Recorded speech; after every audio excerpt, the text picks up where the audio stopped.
Teams played back a couple of months ago in Carterville. It was Carterville's first home game of the year, I believe, and it went down to the wire. Carterville picking up their second conference win of the season after they'd beaten, I think, the DuQuoin Indians the night before. Carterville's coming off a very heartbreaking, very disappointing loss to the Benton Rangers last Saturday night, a game they should have won. They just couldn't hit free throws late in the fourth or in overtime.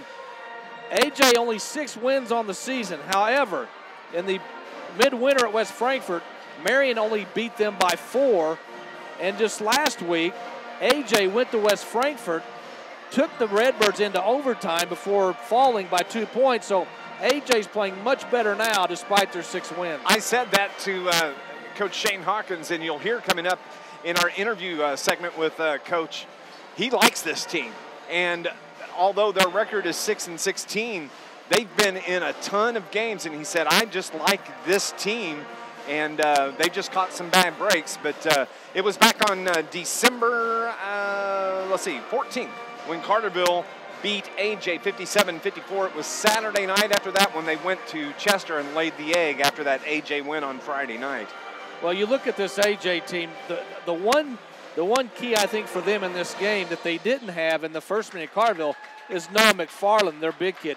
At Carterville, he started, but then came out of the game, and then we never saw him again. And later found out that he has asthma, did not bring his breathing treatment, so they wouldn't let him play. That's right. So McFarland, I'm sure he's made sure tonight against Carterville he's going to have it.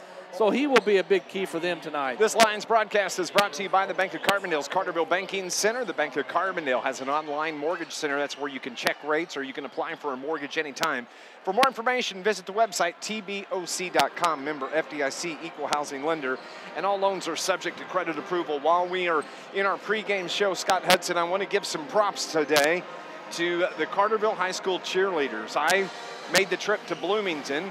The girls qualified for state tournament in cheerleading last week at the Edwardsville sectional, and they performed this afternoon at about 12:45. 25 teams in their division, the small team division. Top 10 teams advance to the state finals tomorrow, and the Carterville High School cheerleaders wound up number 3 after today's performance. So they advance on, and they will perform tomorrow for a chance to win a state championship. And today they were just outstanding. We are so fortunate to have such a good cheerleading team, and I just want to make sure we give them some props. Well, best of luck to them tomorrow. And you know, they've been one of the best for how many years now? Yeah. Not only in Southern Illinois, but in the state. So, you know, they'll have their work cut out for them tomorrow, but best of luck to everybody involved with the cheer team up in state. 4th year in a row they've qualified for state. And congratulations, Linda Drust, Bonnie Howerton, Amy Drust, and the entire cheerleading team. Just so proud of you guys, and good luck tomorrow. We're going to go on and take our first break. When we come back, I had a chance to talk to Coach Shane Hawkins about tonight's game against Anna-Jonesboro. You'll hear it next here on News Radio WJPF.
Brian, did that cutout clear up?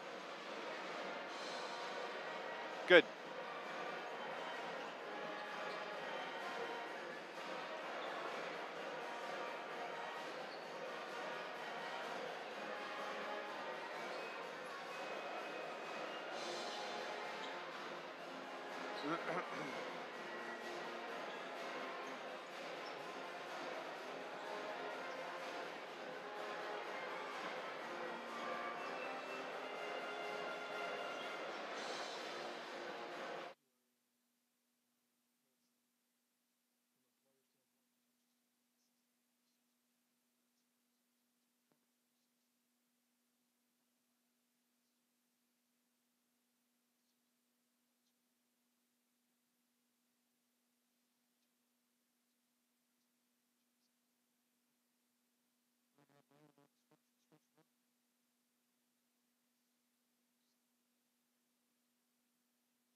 Go to break after him.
Okay.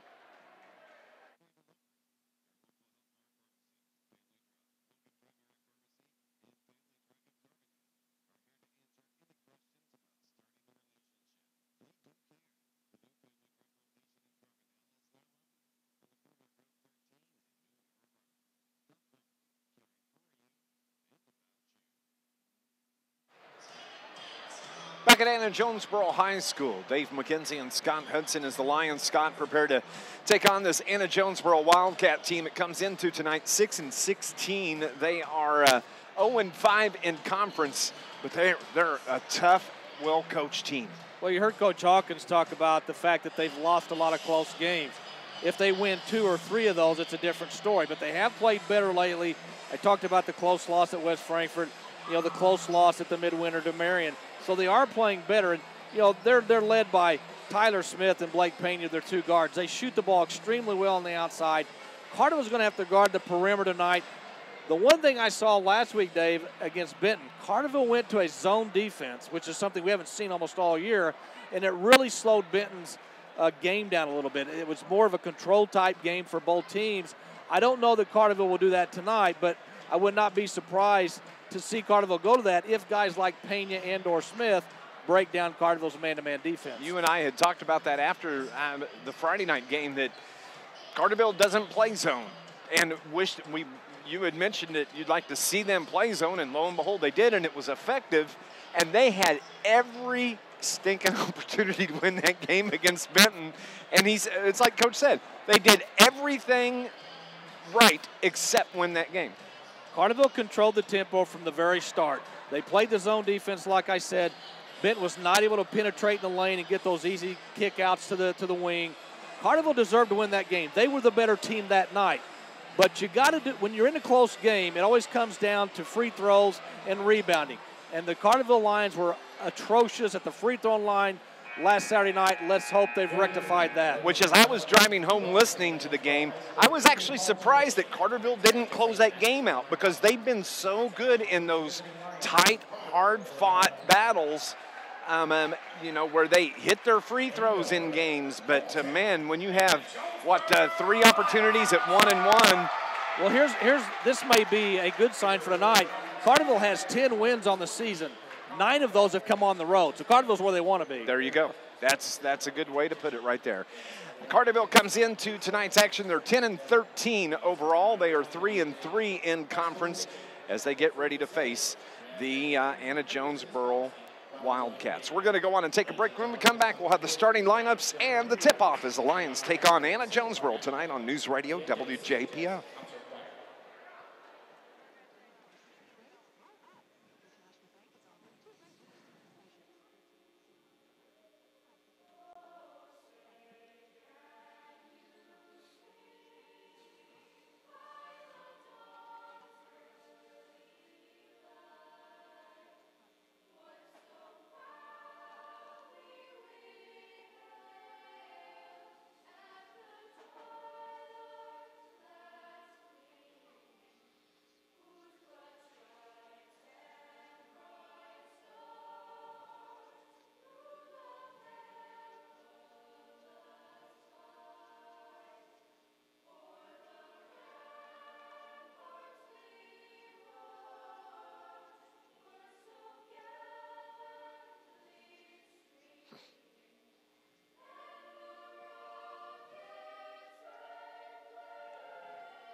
Fantastic job by the choir here at Anna-Jonesboro on the national anthem. They were fantastic as Scott Hudson joins me. Conference action, river-to-river conference action for the Carterville Lions tonight on the road at Anna-Jonesboro.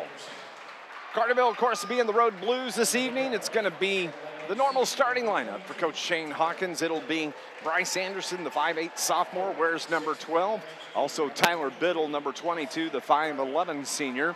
Austin Garby, the 6'1 junior, number 23. Dylan Moore, number 24, the 6-foot senior. And then finally, it'll be Eli Downen, the 6'4 sophomore. So it'll be Anderson, Biddle, Garby, Moore, and Downen. Look for Garby to have a bounce-back game tonight. He really didn't play that well, according to Coach Hawkins last week. And that's not like Austin. He's in there fighting, scrapping, and everything. So I look for Austin Garby to have a big game tonight. Anna-Jonesboro introducing their starters tonight for Coach Mike Chamness. He's in his 9th season, 118 and 141 overall as a head coach here at Anna-Jonesboro. They're going to go with Tyler Smith, the 6'3 senior. He comes into the game averaging over 12.5 points a game. Cameron Tweedy, the 6'2 senior, averages just under 4.5 points a game.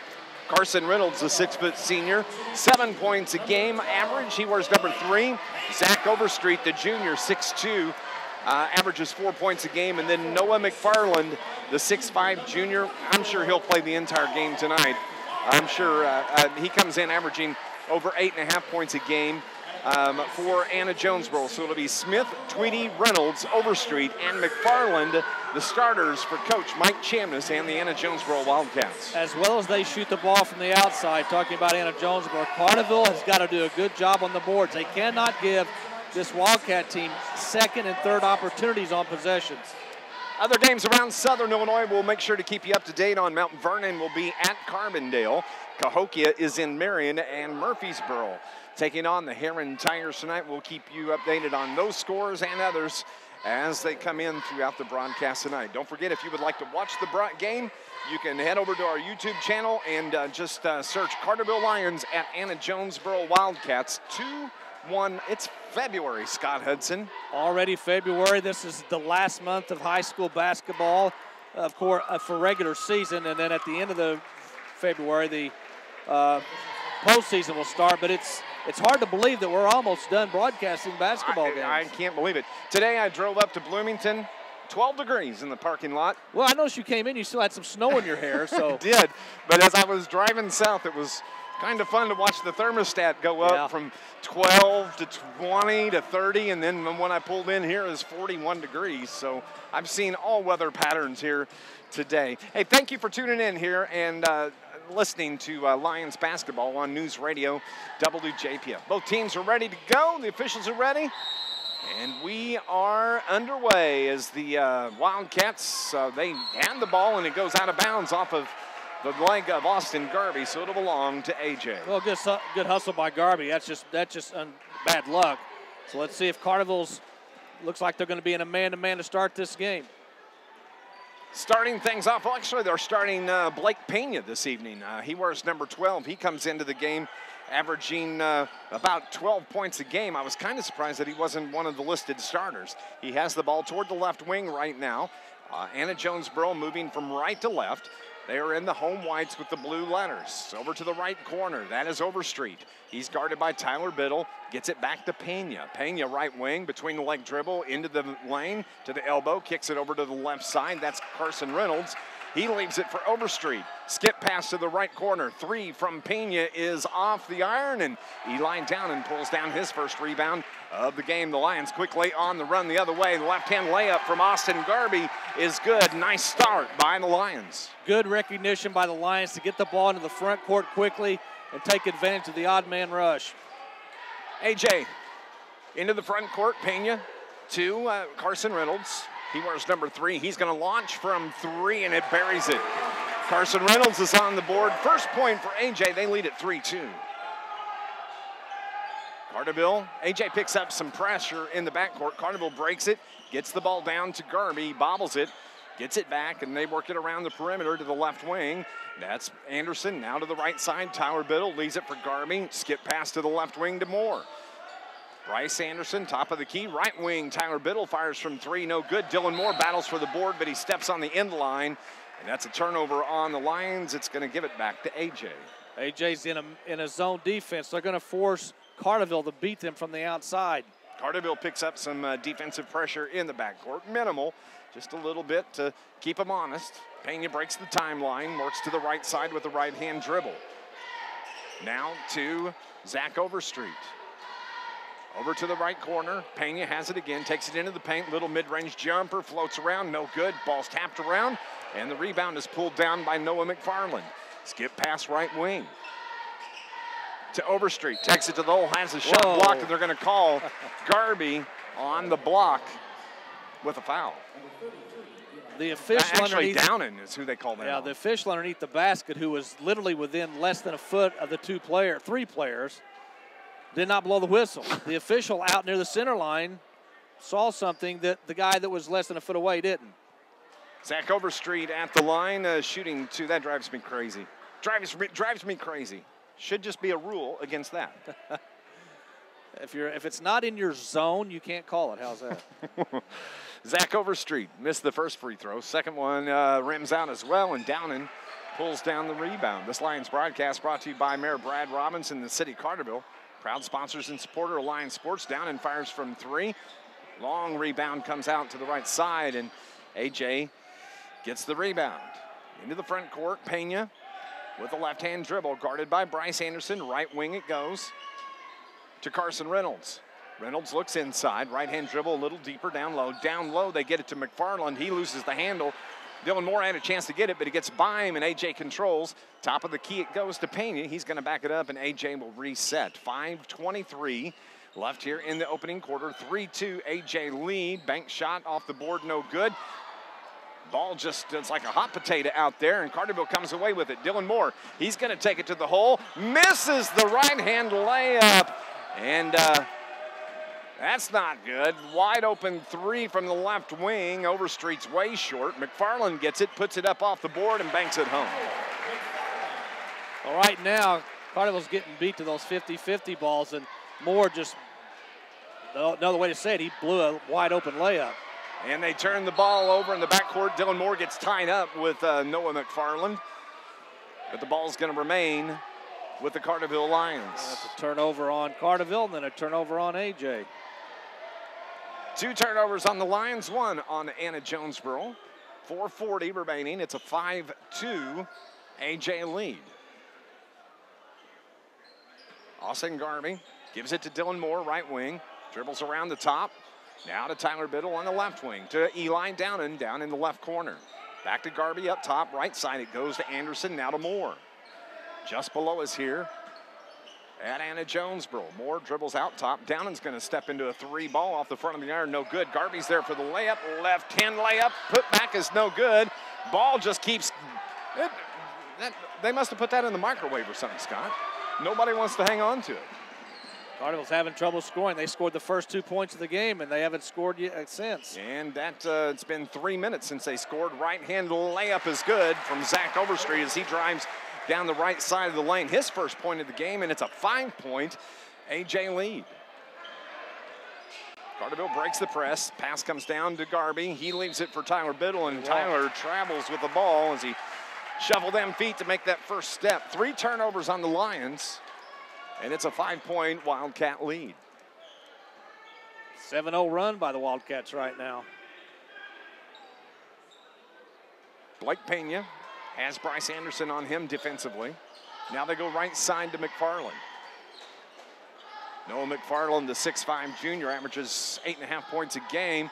As the shot from Tyler Smith is blocked from behind. Turnover on A.J. Here come the Lions. Anderson drives the right side, throws it up at the rack, no good. And we have a whistle and a foul, and it's going to be on Blake Pena. That's going to be the first foul on Anna-Jonesboro. A good block on the other end by Downen. Downen plays aggressive. I mean, whether he's got 2 fouls or 3 fouls, he still plays aggressive. Carterville's just got to start making some of their easy shots. Bryce Anderson, his first free throw way short. This Lions broadcast is brought to you by Charlie's Air Conditioning and Heating in downtown Carterville for over 30 years. A certified York dealer, and they service all brands. Call 985-2502, Charlie's Air Conditioning and Heating.com. I bet you Charlie's Air Conditioning and Heating was one busy company this last week. They're probably sleeping right now. Bryce misses the second free throw. Garvey gets the rebound. His putback is no good. Gets his board, and he gets fouled. And Austin Garvey's going to go to the line and shoot a couple of free throws. Garvey's got 3 offensive rebounds and nothing to show for it. Carterville is right now 1 of 7 from the field and 0 of 2 from the free throw line. The 6'1 junior, his first free throw rims out. So you can see some frustration on all those players. Well, I thought you were talking about me. And Scott. You should see the frustration on Scott Hedison. Second free throw is short. 7-2, 3:09 remaining here in the opening quarter. Blake Pena, left-right dribble, cuts to the left side. Leaves it for Cameron Tweedy. To Tyler Smith, back to Tweedy. Now it's Zach Overstreet that pops out. Turnover, though, on A.J. Bryce Anderson takes it the other way, gets the left-hand layup. Yay, Carterville Lions have scored another bucket. It's 7-4 with 2:48 remaining here in the opening quarter. As on the floor is Zach Overstreet, and he's pounding on the floor, and the trainer from Anna-Jonesboro has to come out. I believe that's Sarah, isn't it? The trainer? No, I don't believe so. Maybe I don't not. think that's Sarah. But looks like a knee issue. Looks like he's in a little bit of pain. But a good job by Anderson on the defensive end to anticipate that pass coming out on the perimeter and then taking it all the way in scoring and bringing Carterville to within 3. We're going to take a break. 7-4 with 2:48 remaining here in the first quarter. You're listening to Lions basketball on News Radio WJPF. 30, maybe longer, depends on what they're doing here. He's not getting up. If you're watching online, thank you so much. Appreciate it.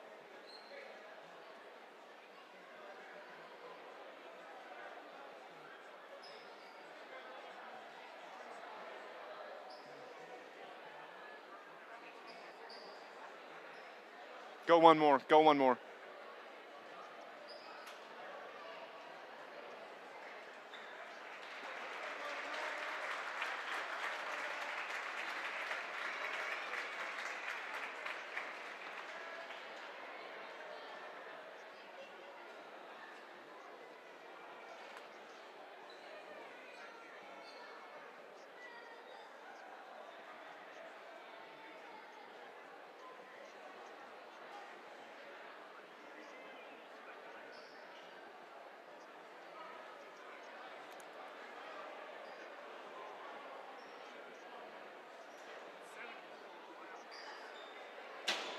Back at Anna-Jonesboro High School, we just had an injury timeout as Zach Overstreet was injured. They brought him to the sideline. Back underway, though, Anna-Jonesboro has the basketball and a 3-point lead as we're under 3 minutes to go. Over to the left wing, Cameron Tweedy. Now up top, it's Connor Gerald's at check that came into the game to replace Zach Overstreet. And Carterville forces a turnover. They get it into the front court. Tyler Biddle takes it down low, leaves it for Bryce Anderson. His 15-footer is good. Bryce has 4 of the 6 for Carterville, and it's a 1-point game. Consecutive steals on consecutive possessions by Anderson, and then he's the one that finishes with the baskets. Take control. That's what you got to do. The ball goes out of bounds. Oh, man, that should have been Carterville basketball, I think. Thought it was off the hand of Connor Gerald's. But A.J., my opinion doesn't count. A.J. has the basketball, so it'll be Tyler Smith that's going to trigger from the far sideline. Gets it to Gerald's and right back to Tyler Smith. Spins on the right wing, leaves it for Pena. Pena 3, dribbles in, shoots from 15, and gets it to go. Timeout by A.J. And we'll take a break as well. It's 9-6. Anna-Jonesboro, the 3-point lead. A 30-second timeout here on News Radio WJPF.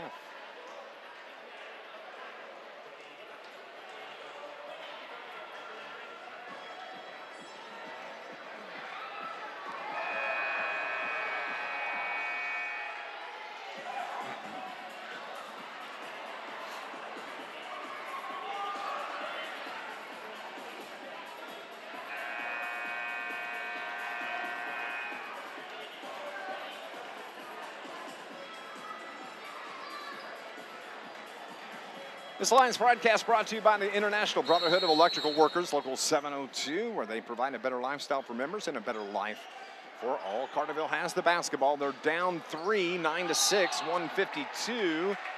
And Eli Downen steps on the sideline over on the far side. Got a good pass from Biddle. Just lost control of it as he looked up the floor. And one of those unforced errors. That's 4 turnovers now on the Lions. Anna-Jonesboro a chance to extend the lead. Pass down low to Noah McFarland. He just lays it home. It's easy for a guy that is 6'5" to lay it home like that. I never got to experience that. Not even in Nerf basketball when it's hanging on the back of the door. Carterville turns the ball over just below us. A.J. chance to extend that 5-point lead now. Even playing Nerf ball on the back of the door at home. Oh, I did that. I schooled my brother who's 8 years younger than me. A.J. throws the ball in the backcourt. Nice hustle by Garvey, but he's going to be called for a foul as he clipped Tyler Smith in the backcourt. So Garvey picks up his first foul. Yeah, Carterville's last 2 possessions, sloppy, and sloppy. Turning the ball over both times, not able to set up the offense. Sloppy, sloppier, sloppy Joe. There you go. I'll take the latter. I agree. Minute 11 remaining. It's 11-6. Anna-Jonesboro, the 5-point lead. Up top it goes. Noah McFarland passes up the three, takes it into the paint, drives the left side, just throws it up with the left hand, misses it, and Garby pulls down the board. Carterville brings it the other way. Here comes Anderson down the lane, backs it up, gets it to Garby. Left wing it goes to Tyler Biddle. Biddle back to Eli Downen. He's going to fire. That's going to be a 2. If it's good, no good. The ball's tipped around, and Anna-Jonesboro controls the rebound. Pena, he's probably got 3 boards already tonight. Pena has 5. You're close. Or 5. 33 seconds left. Top of the key, Tyler Smith, right side, goes to Carson Reynolds. He fires from 3, no good. McFarland gets the rebound. They've got a chance to hang on to the ball for the final shot. As Coach Mike Chamness barks instructions, Blake Pena looks back. They're going to slow down. 13 seconds remaining in the first quarter. 11, 10, here we go. Blake Pena, right-hand dribble, right side, gets the pick, backs it up, gets it down low to Smith. He has to kick it to Pena. 2 seconds. 1. Are they going to get a shot off? No, they're not. Nice job defensively by the Lions. And at the end of the first quarter, it is 11-6. Anna-Jonesboro with a 5-point lead over your Carterville Lions. We'll be back. Second quarter action is next on News Radio WJPF.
(11-6) the score as we head to the second quarter.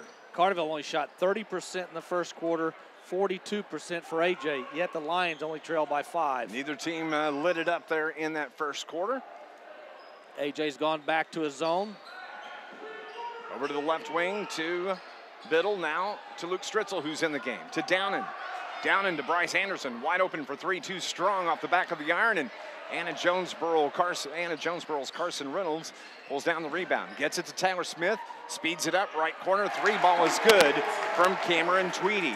Well, they've got the only 2 threes in this game, and they can really go off on a run if they're allowed to shoot those threes. 14-6, AJ with the lead now. Carterville in the road blues. Downen drives the left side of the baseline. A little short jumper is good for Downen, his first field goal of the game. And it's 14-8, AJ. Yeah, Downen and Garby have got to get going offensively. One of them, at least one of the two. And usually when one is doing well, the other one feeds off of it. Blake Pena, now to Reynolds. Anderson on him, slaps at the ball. They go left wing to Pena. Tyler Biddle on him defensively, top of the key. Tyler Smith between the legs, Garby on him defensively. Now back to Cameron Tweedy, top of the key to Pena. He takes it into the paint, just runs and tosses it up with the right hand. Pena picked up his second field goal. He's got 4, and it's back to an 8-point lead for the Wildcats. Carterville into the front court. Pass down low to Garby. Puts it up off the board. Garby banks it home. 4 points for Austin. 16-10, Anna-Jonesboro. Carterville's got to get some defensive stops. Into the front court quickly. It is Cameron Tweedy. Dribbles around the top, gives it to Smith. Smith, spin move in the paint, left hand off, too high off the glass, and Bryce Anderson pulls down the board. He brings it into the front court for the Lions, takes it to the hole, got tied up as he kind of collided with Downen, and somehow it winds up in Garby's hands. He banks it home. Austin's got 6, and Carterville's within 4. Well, you're not going to get any pretty points off of that, but it ended in 2 points. So that's all that matters. Effective points. Exactly. That's what we'll take. Pena behind the back dribble. To the right side. Tyler Smith gets it to Tweedy. Now back to Tyler Smith. Garby's on him. Gets it down low, McFarland. He turns around. He traveled. No call. Get down. Misses the shot. And Downen pulls down the board. Here come the Lions across midcourt. Downen with it. to Bryce Anderson. Anderson around to the left side to Luke Stritzel. Stritzel, top of the key to Tyler Biddle, passes up the 3, back to Stritzel, takes it across the lane, gets it to Downen, 18-footer from Downen's no good, and the rebound comes off to Cameron Tweedy. Quickly into the front court, Tyler Smith gets it to Noah McFarland, fires from the left elbow, good for McFarland. He's got 6, and it's a 6-point lead, 18-12, Anna-Jonesboro. McFarland only comes into this game averaging 8 points. And Carterville throws it away for the first turnover here in the second quarter. Not a lot to say, is there? I'm trying not to say what I want to. That's even that moment point. of silence is brought to you by the Carterville offense. Right. 18-12 with 4:45 remaining here in the first half. Bitter table of one. Said that twice tonight. AJ misses the layup. Here comes Tyler Biddle. Takes it to the right block, puts it up. His shot is blocked by McFarland. The ball goes out of bounds, and they're going to say it's going to belong to the Carterville Lions as AJ gives Mr. McFarland a cheer for getting the block. He's a tall boy. Yes, he is. Again, he didn't play hardly at all against Carterville back in 3 minutes. Yeah. It was like the first 3 minutes. On the inbounds pass, nice job getting it to Dylan Moore. He picks up his first field goal, and Carterville's within 4 now at the 4:24 mark. The pace of this game is what Carterville wants, but they've got to start getting some defensive stops. Blake Pena with the right-hand dribble, reverses, gets into the paint, needs some help, gets it to Tweedy. Tweedy has Stritzel on him defensively. Right side it goes, and Luke Stritzel's going to be called for the slap on the wrist on Blake Pena. That's the first foul on Stritzel, and that is team foul number 3 on the Carterville Lions. Well, Coach Hawkins has put Bryce Anderson on Pena. Anderson's a little quicker, and I think he can stay up with Pena. Lions broadcast brought to you by Southern Illinois Healthcare, dedicated to the communities we serve. Call 866-744-2468 or visit their website, sih.net. Wildcat basketball, left wing. That is Cameron Tweedy. Gets it to Reynolds. Reynolds takes it to the hole, and he gets the layup. Carson Reynolds, he's got 5 points now. He had a 3-pointer in the first quarter. The ball goes out of bounds, but it's going to belong to the Lions. That's too easy. Once they get into the paint, nobody comes over for Carterville and takes a charge, which normally Carterville's one of the better teams in Southern Illinois about taking charges. At the half, Carbondale 16, Mount Vernon 3, and all 3 of Mount Vernon's points on 3 free throws. Murfreesboro up early on Heron 13-9, and Althoff at the end of one leads Centralia 9-2. Dylan Moore drives the left baseline, has it cut off, and they work it back out up top. Wide open 3 from Bryce Anderson from the right wing is good. Get him heated up. Bryce has 7, and we have a timeout, and it's a 30-second timeout taken by Coach Shane Hawkins. We'll take a break as well. You're listening to Lions basketball on News Radio WJPF.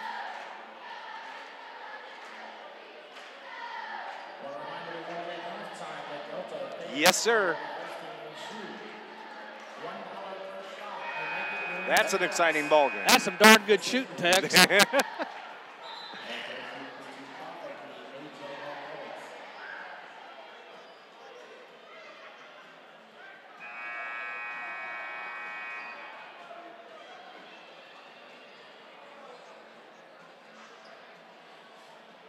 Coach Darryl Murphy and the Murfreesboro Red Devils lead Heron 18-6. That is at the halftime. Man, some low-scoring games.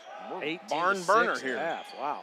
20-17 at the 3:12 mark of the second quarter. Anna-Jonesboro basketball. Skip pass right side. Driving down the lane. The layup is good from Tyler Smith. That's his first field goal. It comes at the 3-minute mark, and it's a 22-17 Wildcat lead. Well, Smith's their leading scorer, so Carterville's done a good job on him tonight. He comes in averaging about 12.5 points a game. Carterville has it in the front court. Bryce Anderson, who just hit that big 3 for the Lions, to Dylan Moore, back to Anderson. He drives, 12-footer off the iron, no good. Garby tips it. Stritzel gets it, put back, no good. And the rebound comes off to Nate Belcher of Anna-Jonesboro. Into the front court, Blake Pena toward the right wing. Now to the right corner pocket. That's where you find Connor Geralds. He gets it to Tyler Smith. And they're going to bring it out top And they are going to reset the offense according to Mike Chamness, the head coach. His 9th season. Over toward the left corner. That is Cameron Tweedy. Back up top to Pena. Right side it goes now to Gerald's. To the right corner, that's Tyler Smith. Slowing things down at the 2-minute mark. 5-point Wildcat lead. Back to Pena between the circles. Left wing to Belcher. Skip pass down low, tipped away. Dylan Moore got a hand on it. Nice job by Bryce Anderson to save it. Turnover on Anna-Jonesboro. Here come the Lions the other way. Carson Pearson's into the game. Gets it to Garby from the right block. Throws it up, no good. Battle for the board, and Belcher pulls it down for the Wildcats. Quickly the other way. There goes Blake Pena. His pass is tipped, but Tyler Smith controls for the Wildcats. Left wing to Cameron Tweedy. Pearson on him defensively. Back up top it goes now to the right side. Tyler Smith wants to drive the baseline, has to stop. Gets it to Pena in the paint. Drives from the left block. Shot up too strong, but the rebound goes out high. And Cameron Tweedy gets, and AJ can reset. Wide open 3 from Tyler Smith. Off the front of the iron comes to Carson Pearson on the run. Here come the Lions, 2-on-1. Pearson to the hole. Puts the shot up, no good. And a rebound by Tyler Smith. Carterville another chance that they can't take advantage of. Over to the left wing, wide open 3s, no good. Put back on the rebound from Tyler Smith is good. He's got 4, and it's a 7-point Wildcat lead. Carterville had 2, maybe 3 opportunities to cut into a 5-point lead, and Carterville's really struggling in the paint scoring tonight. 37 seconds remaining here in the half. Coming up, we're going to have our Banterra Bank halftime show. Scott and I will talk about this game, update you on other scores around Southern Illinois. Carterville looks to want to take the final shot of the half. They're down 7, 24-17. It was 11-6 at the end of the first quarter. Can Carterville pick up a field goal here right before the half? Dylan Moore now to Anderson. Passes off his ankle. Carterville steps out of bounds, and Bryce Anderson looks like he hurt his hand, but he's going to be okay. Carterville's telegraphing all their passes. AJ's done a good job from going man-to-man to zone on almost every other possession, and Carterville's really having trouble figuring out what's going on. 5 seconds on the clock. Look at Blake Pena. He takes it the other way, but it goes out of bounds off of Carterville. So they can set with 2.3 seconds remaining. Triggering is Reynolds. Nice job defensively, lobs it into the paint. That is Tyler Smith. He misses the right-hand hook with no time left. So at the end of the first half, it is a 24-17 Wildcat lead over your Carterville Lions. Banterra Bank halftime show is coming up next here on News Radio WJPF.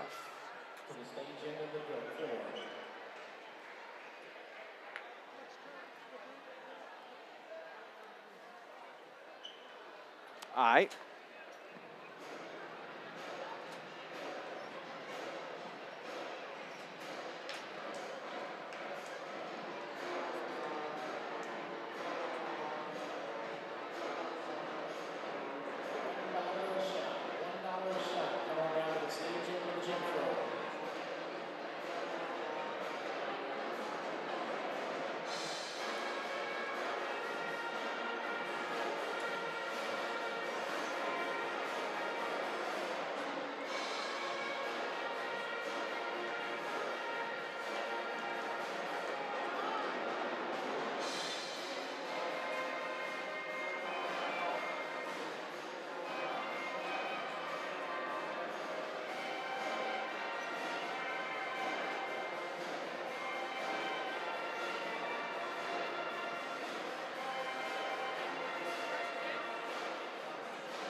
(24-17). We're at the half. Anna-Jonesboro leads your Carterville Lions.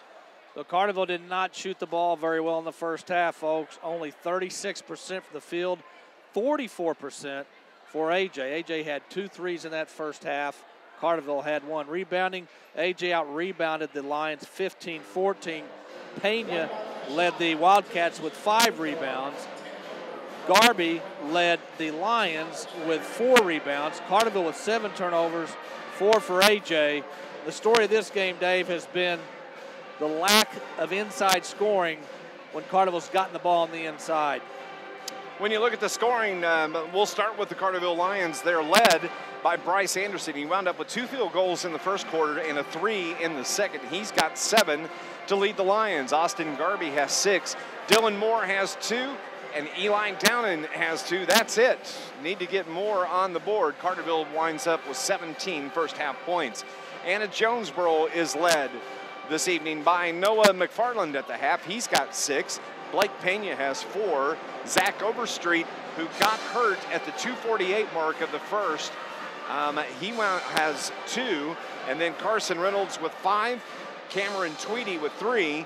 And Tyler Smith with 4. 1, 2, 3, 4, 5, 6 players on the scorebook for Coach Mike Chamness and the Anna-Jonesboro Wildcats. Well, when Carterville was shooting the ball well for about a 3-4 week span, they were doing what AJ's doing tonight, and that is distributing the ball. Everybody got in on the scoring, on the score sheet. And right now, Carterville has really struggled in this game to score. They've had some very good looks on the inside. You know, you go back to Dylan Moore's layup, who was basically all by himself and just missed it. Garby's had a couple of nice looks on the inside, can't finish. You know, Eli Downen has not scored much tonight at all. He's missed a couple of threes, and I think Downen's the one that is the big key for Carterville in this second half. They've got to find a way to get him going, because right now he's not a factor offensively. We're going to go on and take a break. When we come back, we'll continue and update the scores from around Southern Illinois that we do have right here at Anna-Jonesboro. The Wildcats lead the Lions 24-17 here on News Radio WJPF.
Back at Anna-Jonesboro, Dave McKenzie along with Scott Hudson, updating some other scores from around Southern Illinois. Of course, Benton knocks off Carterville last Saturday night in overtime, 36-35. West Frankfort is up on the Benton Rangers at the half, 28-13.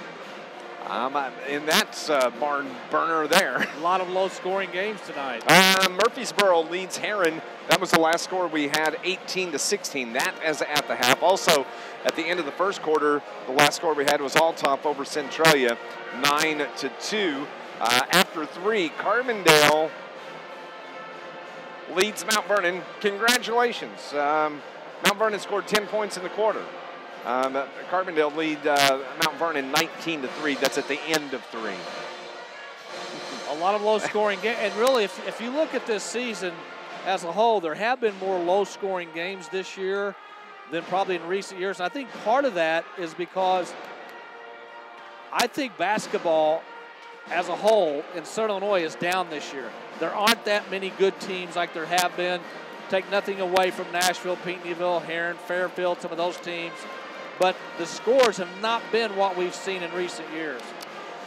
We're going to go on and take our final break here. Our halftime show brought to you by Banterra Bank. Anna-Jonesboro, they lead your Carterville Lions 24-17. Third quarter action is next on News Radio WJPF.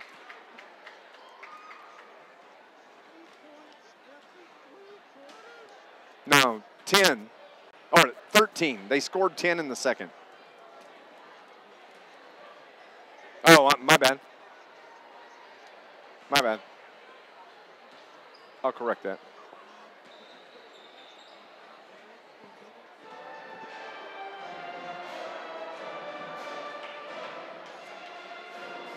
All right.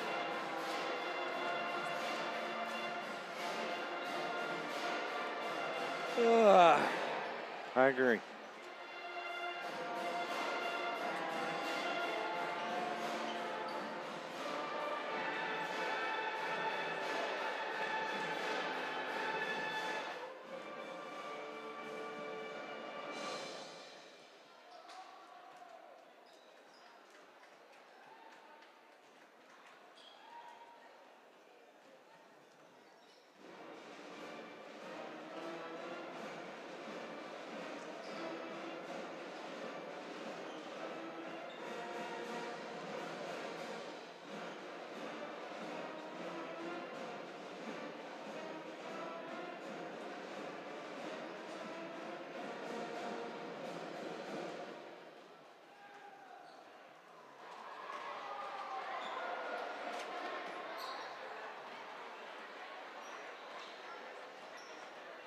Back at Anna-Jonesboro, coming up next for the Carterville Lions tomorrow night. Scott, we get to return home as the Massac County Patriots come to town to take on the Lions. That at 7:45.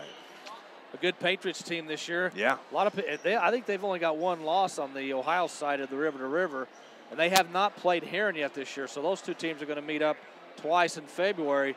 Carterville's only got one win at home this season. That win against this AJ team, which was the first home game of the year for the Lions. So Carterville wants to finish this second half off strong, get a comeback victory, and then try to make it a sweep tomorrow night against Massac. Next week, Scott and I have the privilege and honor of going to Nashville for the Lions on Friday night. But Saturday night, it's a special edition of Carterville Lions basketball, as the game is going to be at the Carterville Junior High, the old high school. There's a wrestling tournament at the high school. And so next week we're going to be similar to the way it is here at Anna-Jonesboro. I think we're going to set up on the stage over on the end, and we'll do the game from down there. But next Saturday's game is is it the middle school? Is that what they call it now? I guess it'd be the junior high, I guess. That's what I think of it as. So the junior high. I'll figure out the official terminology for that for next week's game. But last time I did a game there was 2002. Looking forward to it, actually. Yeah. It's going to be a lot of fun. Both teams are ready to go, Carterville and Anna-Jonesboro. Carterville now will be moving from right to left. AJ has the ball to start play here in the second half. Blake Pena gets it to Reynolds, who fires from three to start play here in the third, and can't get that one to fall, and Bryce Anderson gets the board, takes it the other way. Gets it to down and almost traveled with it. But Carterville's going to reset over to the right wing, Tyler Biddle. Biddle back to Anderson, left-hand dribble, left wing to Moore. Now to down and quick pass down low to Garby. Don't know what he was trying to do there, but he lost the ball, but he got it back and able to lay it home. Austin's got 8. All's well that ends well. That's right. Like you said earlier, it's not pretty, but effective. 24-19, a 5-point Wildcat lead. Over to Pena. Toward the left wing, wants to get it down low to McFarland, does, kind of lost his footing, turns around, drives, puts the ball up. It's blocked by Tyler Biddle, or Bryce Anderson rather, but Anna-Jonesboro controls. Now they have it. Pena's going to fire from three. That's off the back of the iron, and Garby's there, and a foul is going to be called on Tyler Smith as he went over the back, and that's going to be the second foul on the 6'3" senior. AJ 0 for 3 to start this third quarter. Carterville's got to take advantage of this and get back in this ball game. Althoff leads Centralia 26-12. That is at the half. Carterville in the road blues, moving from right to left on your radio dial. Downen has it between the circles. Garby sets the pick. Ball comes to Bryce Anderson. Now left wing to Biddle. Wide open three. Good for Tyler Biddle. Good to see Biddle get untracked here, start the third. Carterville now down by only 2. They needed that in a bad way. 24-22. Let's make a run right here, boys. Blake Pena with it. Bryce Anderson on him defensively. Pena takes it to the paint. Floater's no good, and Dylan Moore gets the board. Quickly the other way, across the timeline. Spins around, gets it to Tyler Biddle, right wing. Now to Moore, drives the lane. Has his hands slapped, ball away. The foul's going to be on Tyler Smith. That is going to be number 3 on Tyler Smith, and team foul number 2 on the Wildcats. But it's going to put Dylan Moore at the line, shooting 2. Gotta hit your free throws, and I'm sure they've been told that since the end of the game against Benton.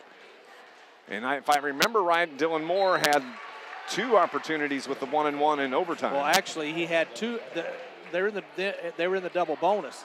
2-point lead, 14 seconds to go. He makes both, game over. He missed both, and then Benton comes down and hits the 3 to win it. He hit the first one here. Second one is on the way. Rims out. Garby gets the board, though. Put back is good. We'll take that 3-point play. Austin's got 10, and we have a tie ball game Carterville has the lead, 25-24 at the 5:50 mark. Carterville on an 8-0 run to start the third. Strong start by the Lions here in this half, and we have another whistle and a foul, and it's going to be on Carterville, maybe on Garby. Yeah, Garby's doing battle with Belcher underneath. Couple of strong lads underneath. Foul number 2 on Austin Garby. Marion is up 36-24 at the half over Cahokia. Pena. 3 ball from Reynolds is no good. McFarland gets the board. Pena's going to fire from the 3, top of the key, and that's good for Blake Pena. He has 7 now. He comes into the game averaging 11 points. Tied at 27. We talked about second chance opportunities. You can't give those. And now a turnover on Carterville. Underneath, pass wasn't very good to Garby. He was all covered up, and the ball goes off his hands. So Anna-Jonesboro is going to have the basketball. This Lions broadcast brought to you by Mayor Brad Robinson, the entire city of Carterville, who are proud sponsors and supporters. Carterville Lions Sports. 27. Now they've got it. Yeah, I thought they made it. It didn't sound right after that. It's a 2-point AJ lead, 27-25. They just made an adjustment on the scorecard here. Score clock. McFarland turns around. 10-foot jumper is good. He's picked up his 8th point, and it's a 4-point Wildcat lead. Carterville had the game tied right there at 25. Left wing, Dylan Moore, right-hand dribble, top of the key to Tyler Biddle, back to Moore. He was open, takes it down the baseline, leaves it for Garby. Garby gets a hold of it, tries to fight his way in, and he gets the right-hand layup for Garby. He's got 12. You said he needed a strong game tonight, and he's putting points on the board now. Yeah, especially with down and struggling offensively. Garby's got to be the guy on the inside. And Eli, who comes in averaging about 18 points a game, he's only got 2, and we've got another foul on the Carterville Lions. It's going to be on Tyler Biddle. That's going to be the first on BT. Or TB, rather. My dyslexia kicked in here for a second. 4.5 remaining, 4:25. Wildcat basketball and a 2-point lead. Pena gets it to Reynolds. Back to Pena. Bryce Anderson on him. Pena cuts, stops, gets it to McFarland. Down low to Belcher. Belcher I thought he stepped on the line. The ball goes up in the air. They're going to say that Bryce Anderson stepped on the line for the Lions as he was trying to save it. Yeah, Anderson came down low along the baseline to help out with Belcher. Actually knocked the ball away, but stepped out of bounds. It's Carson Reynolds. It triggers to McFarland, and little 8-foot jumper from McFarland is good. He's into double digits, and it's a 4-point Wildcat lead. They're not defending McFarland very well at all. He's getting easy shots in the paint. Skip pass, left wing, Tyler Biddle drives the left baseline. 8-foot jumper is no good, but he was fouled from behind, so Tyler Biddle, TB, will go to the line and shoot 2 free throws. Well, got to make these free throws, pull back to within 2. You've had a good third quarter. Need to finish off strong. McFarland just picked up his first foul as Tyler, I'm not going to call him TB anymore. Don't want to jinx him. Missed his first free throw. It's a 4-point lead. This Lions broadcast brought to you by Southern Illinois Healthcare, who are dedicated to the communities we serve. Call toll-free 866-744-2468 or visit SIH.net. Tyler hits the second free throw. He's got 4 points, and it's a 3-point Wildcat lead. They better hurry. They're on the clock. Can they get the 5-second call? Nice job defensively. Downen steals it. Carterville has it. Downen to the hole. No good. And McFarland gets the rebound. Outlet pass quickly to Blake Pena. Somehow he gets it to go on the layup, and he gets fouled and is going to go to the line and shoot the and one. If AJ goes on to win this game, that sequence right there might be the difference in the game.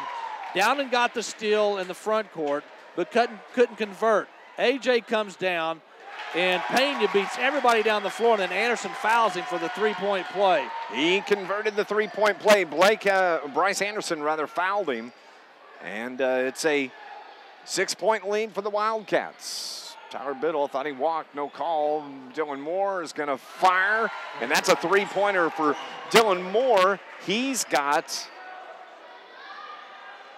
6 points in the game. Carterville's back to within 3, 34-31. Pena dribbles to the right wing, has Anderson isolated on him defensively. Nice job defensively by Bryce to cut that off as Pena tried to drive. Over to the left wing. That is Reynolds, Carson Reynolds, the right-hand layup, no good. Gets his own board, it goes out of bounds. They're going to say it was off the foot of Dylan Moore, and it's going to belong to the Wildcats. AJ has 3 offensive rebounds in this third quarter. Anna-Jonesboro with the basketball. Reynolds gets it to McFarland, hands it to Pena. He just launches from 3, way short, and Downen gets the rebound after the ball hits off the front of the iron. Downen brings it across the timeline. Left-hand dribble, now they work right side. Dylan Moore. Moore, his pass was intended for Garby, and a turnover on the Lions. Now, Wildcats just below us here. Pena to Gerald's. Top of the key it goes to Reynolds. Reynolds has Dylan Moore on him. He slaps at the ball. Over to the left wing. Wide open 3 from Pena's no good. Tyler Biddle gets the board. Quickly the other way. Here comes Bryce Anderson. 2:15 remaining. 34-31. Anna-Jonesboro the lead. Dylan Moore has it right wing. His pass down low to Garby. Can he gather it in? He winds up losing the handle, and McFarland jumps on it. We have a jump ball, and the ball is going to belong to the Carterville Lions. Well, that's twice Moore's tried to get the ball inside to Garby, and Garby has has he not been open, he's not been in a good spot to receive the pass. He's underneath the basket. I don't know why they're trying to force feed Garby when he's not open. Austin checks out. Luke Stritzel checks in. Downen has it from the left block. Puts it up. Good. Need Eli to get fired up and going. That's his second field goal. He's got 4, and Carterville finds themselves down 1 at the minute 50 mark here in the third quarter. Gerald's. Now to Reynolds. Back to Gerald's. They want to get it down low. And the bucket is good. I didn't see who it was, Scott. Faust gets it. His first bucket of the game. He just checked in for the first time for Anna-Jonesboro. He wears number 22. Carterville has the basketball. Moore from the right block puts it up. Little floater is good for Dylan Moore.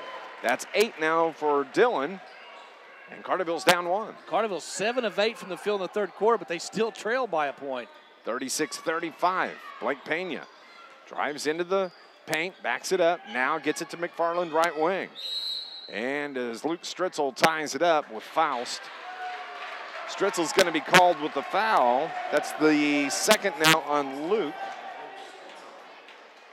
Faust just came into the game for the first time, the 6-foot junior. Anna-Jonesboro basketball. Pass comes to Pena out top. Drives it into the paint, has the ball slapped from behind. They're going to say it's out of bounds off the lines as Bryce Anderson got a hand on that ball. Anderson's, I think, has played his best game of the year tonight. great defensively. He's hit some big shots. He has played an exceptional game, and he's got 7 points for the Lions. Wildcats with the basketball. McFarland way out top. Eli Downing, we've got a whistle and a foul. That's going to be on Faust, I do believe. It is. Him and Stritzel really battling in there. And Faust just picked up his first foul of the game. So Carterville now, with under a minute to go, has a chance to take the lead. They find themselves down 36-35. Well, they've had a very good third quarter, which most of the times this year, the third quarter has been their demise. Bryce Anderson slowly steps across the timeline. 45 seconds remaining in the third. 36-35, Carterville trying to take the lead. Dylan Moore, right wing. Back to Bryce Anderson. Anderson to Biddle.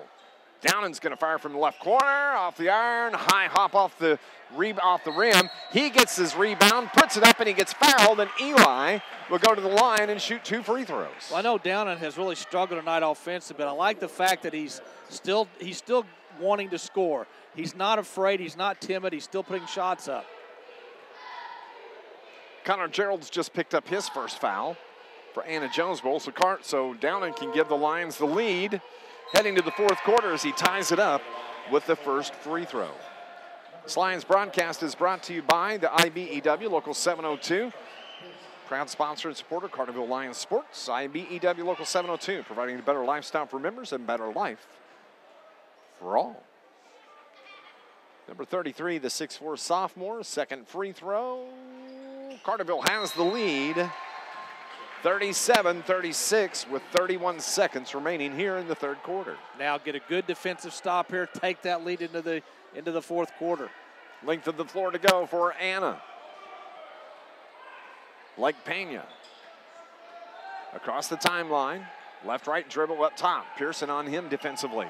Gets it to to Tweedy. Now to Belcher. Garby out on him defensively. Nice job as Belcher has to hand it off to Pena. Looks like AJ's going to hold for the final shot. 8 seconds left here in the third. Pena has it. Up top it goes. 3 ball from Carson Reynolds. No good. Carterville the board. Dylan Moore wings it at the buzzer. No good. Hey, at the end of the third quarter, the Carterville Lions have the lead as we head to the fourth. 37-36. Fourth quarter action next on News Radio WJPF.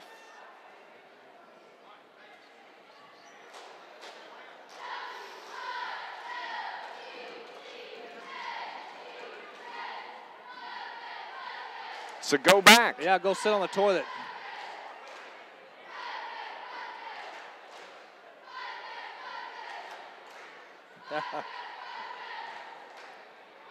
Details.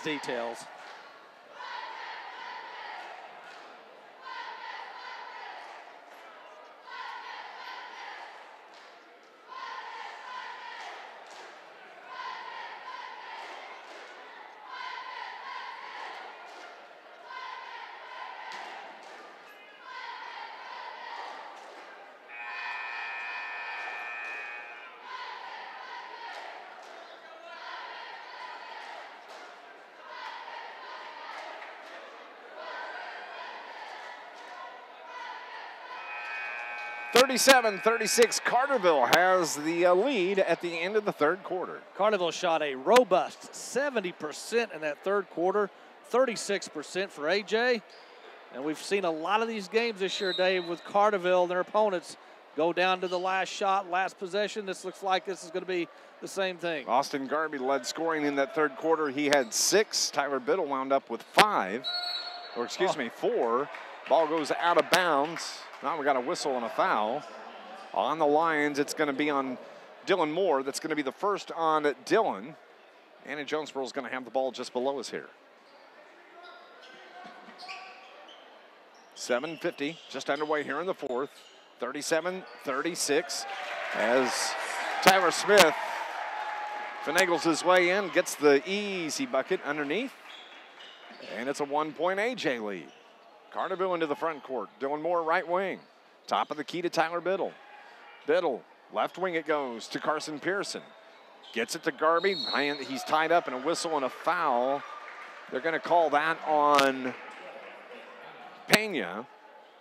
Second foul on Blake Pena. It's going to be the 6th team foul now on Anna-Jonesboro. Pass to Stritzel from the free throw line. Doesn't get the shooter's touch. Here come the Wildcats the other way. With it is Tyler Smith. Left wing it goes. Wide open threes, no good. But Stritzel gets the board for the Lions, and we're going to head back the other way. Wildcats lead it by 1, 38-37. Right wing, Tyler Biddle. Biddle, bounce pass to Garby. Down on the block, puts it up a little bit short, gets his board. Put back is good for Garby. 14 points for Austin. Carterville has the 1-point lead. Garby does not give up on balls on the inside. And Anna-Jonesboro throws the ball away. So Carterville a chance to extend this 1-point lead. Carterville had 7 turnovers at half. They only have 2 here in the second half. So they've done a much better job of handling the basketball. 6:52 remaining. This Lions broadcast brought to you by Charlie's Air Conditioning and Heating in downtown Carterville for over 30 years. The certified York dealer, and they service all brands. Call 985-2502 or call Charlie's Air Conditioning and Heating.com. Stritzel wants to drive the baseline. It's cut off. Now 3 ball from Bryce Anderson. Way off. Air ball, as a matter of fact, but Garby saves it to Downen. Downen has it. Back to Anderson. Left wing it goes to Stritzel. Getting a 5-second, but Mike Chamness calls a timeout. It's going to be a full timeout. 39-38 with 6:22 remaining here in the ball game. We'll be back in 60 seconds on News Radio WJPF.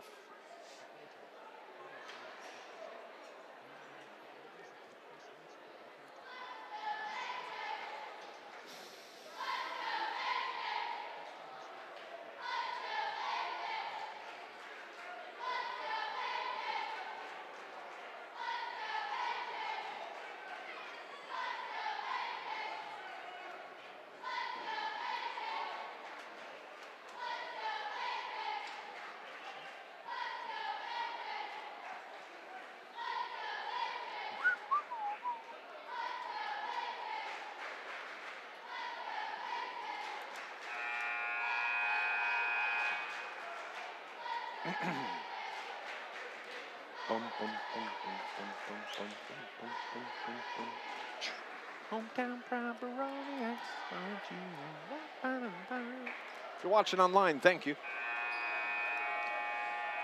This Lions broadcast is brought to you by the Bank of Carbondale's Carterville Banking Center, where they offer a variety of personal and business banking services. Find out more, go to their website, tboc.com, member FDIC, equal housing lender. Wildcat basketball in down low, as it was Tyler Smith that kind of lost his footing, just was out of control, and Carterville fouls him as he puts the shot up, so Smith will be at the line shooting 2 free throws.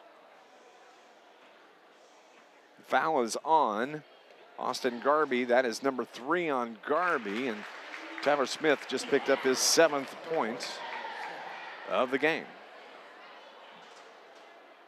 Second free throw is on the way, and it's good. So now Anna-Jonesboro has the 1-point lead. They lead it 40-39. They're picking up pressure in the backcourt. Downen to Bryce Anderson, steps across the timeline. Back to Downen, the pass is tipped, left wing to Tyler Biddle. Up top, between the circles to Anderson. Right side, it goes to Downen. Back into his zone for the Wildcats, 2-3 zone. Left wing, backdoor pass to Downen. The alley-oop was there. He tips it, gets it, puts the shot up, no good, out of bounds. I think they'll call a foul on Downen. Wow. Wasn't expecting that. Downen has really struggled tonight scoring, and Carterville has had problems scoring in the paint. Garby's done a good job, especially on offensive rebounds. But boy, Carterville's got to do a better job of finishing at the rim. Tyler Smith is going to go to the line now. That was the 8th foul on the Lions, so Anna-Jonesboro's in the bonus. 3rd free throw in a row for the 6'3" senior from Anna-Jonesboro. 4 in a row. He's got 10 now. Into double digits, and it's a 3-point Wildcat lead. They get the double team on down, and he throws the ball away. Turnover forced by Anna-Jonesboro. Oh, the back official says it was tipped. Carterville catches a break here. We'll take it. Well, Downing got right across the timeline and picked up his dribble. Worst place on the floor you can pick up your dribble. You know you're going to get double team. Even though he's 6'5", he had nowhere to go with the ball because his back was to the basket. And the Wildcats got the trap there and caught a break. Stritzel from 15, no good. Rebound comes to Biddle. He leaves it down low for Downing. Eli has 8, and it's a 1-point Wildcat lead. Oh, this game's going to go down to the wire, Yes. Mr. McKenzie. Is it going to be an overtime thriller? We'll find out. 42-41, 5:15 remaining. Kind of feels like an overtime game. McFarland, top of the key, it goes to Tyler Smith. Smith dribbles to the free throw line, gives it to Tweedy. Right corner to Pena, drives the right baseline. Nice pass over to the left corner. Wide open three is good from Reynolds. That's his second three. He's got 8, and it's a 4-point Wildcat lead. Full court pressure. Ball's kicked by Tyler Smith. Lions will have it on the far side, but this is the first time in this game that AJ's gone to a half-court trap, and Carterville's not handling it very well at all. Anderson, lob pass into the front court to Downing, to Stritzel. Gets it to Bryce Anderson.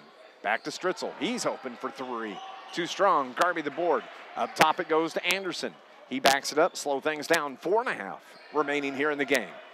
45-41, a 4-point HA lead. Anderson's going to fire from 3. Yes! Nice shot, Bryce Anderson. He's got 10. That was huge for the Lions. Well, sophomore's been big all night long on both ends of the floor. As you said, this may have been his best game so far this year.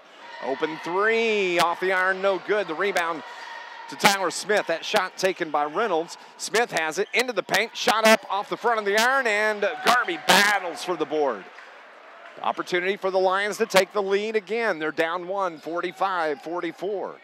Tyler Biddle. Top of the circle, now to Anderson to Stritzel. Skip pass is picked off. Lazy pass by the Lions. Can't do that. Here comes Tyler Smith. Right-hand lap, blows the layup, and Pena is fouled from behind as Luke Stritzel was fighting for the board, and Pena is going to go to the line and shoot the free throws. Now Stritzel made the turnover and then comes down the floor and is called for the foul. And the officials are looking at Pena's face. He may have some bleeding going on. He was the one that got fouled by Stritzel from behind. And I think it was just kind of a reach in as Stritzel was trying to swipe the ball. And he may have caught Blake Pena on the lip. And Trainer is out there. Now you can see the blood. I can see the blood from here on his lip. He says he's okay. He's going to go to the free throw line. So Pena, who has 10 points in the game, is going to be shooting the 1-and-1. He's already got 10. He's 1 for 1 from the line so far. Chance to extend this Wildcat lead. It's too strong. It's the rebound and travels. He lost his balance and couldn't get the ball off his chest. And so Carterville, another chance to regain the lead. Carterville catches a break. They got to take advantage of it. Anderson's going to trigger from the baseline, gets it to Downing from the low block. His shot off the iron, no good. Ball slapped around. It goes out of bounds, and they're going to say it was Eli Downing that touched it last. It'll belong. Anderson traveled. I thought he got fouled. So a turnover on each team on just that one little play right there. Wow. Thought Carterville had like a 2-on-1 They break. did. And they called Anderson for traveling. That's a tough call. 2:45 left in this contest. It's been a battle all night. It's a 1-point lead, 45-44. Pena, it's backdoor pass to McFarland. Over to the left side it goes. Up top, now to Tyler Smith. He drives, leaves it down low for McFarland. Bank shot for Noah. He's got a dozen, and the Wildcats have a 3-point lead. The other way, Austin Garby, the right-hand layup. Nice outlet pass to get it to Garby. 16 for the senior, and we have a timeout that's taken by Coach Shane Hawkins. We'll look and see what this is going to be. Didn't see. It must be a 30-second timeout. 47-46, Lions down 1 here at Anna-Jonesboro on News Radio WJPF.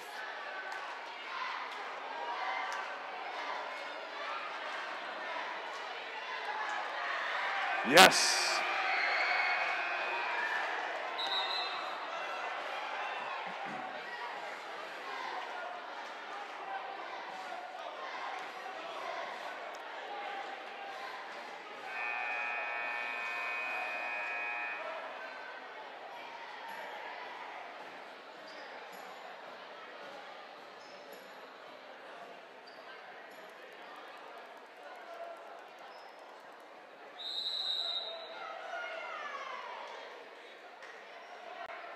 (47-46), Anna-Jonesboro, the 1-point lead, and they have the ball with 2:10 remaining in this river-to-river conference game at Anna-Jonesboro. McFarland loses the handle of it, goes way out top, gets it back, down and on him. McFarland tries to get it into the paint, leaves it over to the right and left wing to Tweedy, and he gives it to Tyler Smith.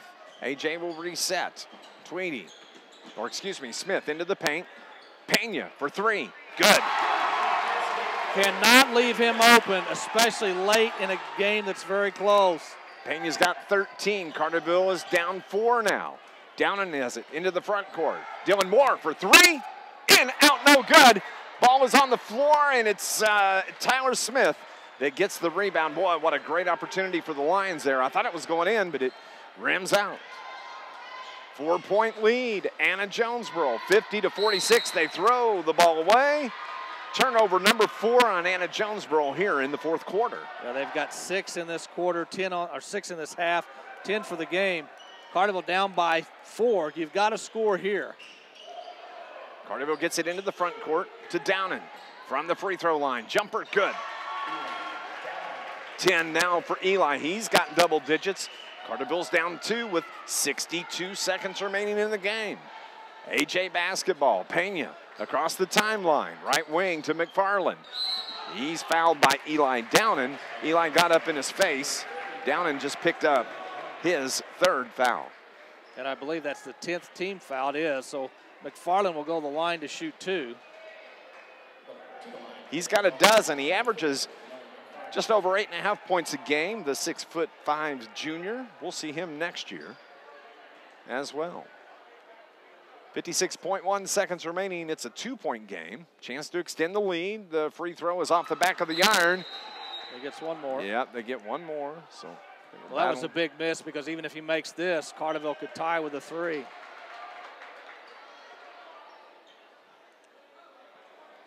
I think what Tyler Biddle went and told the official is they may have started the clock once the players thought it was a 1-and-1.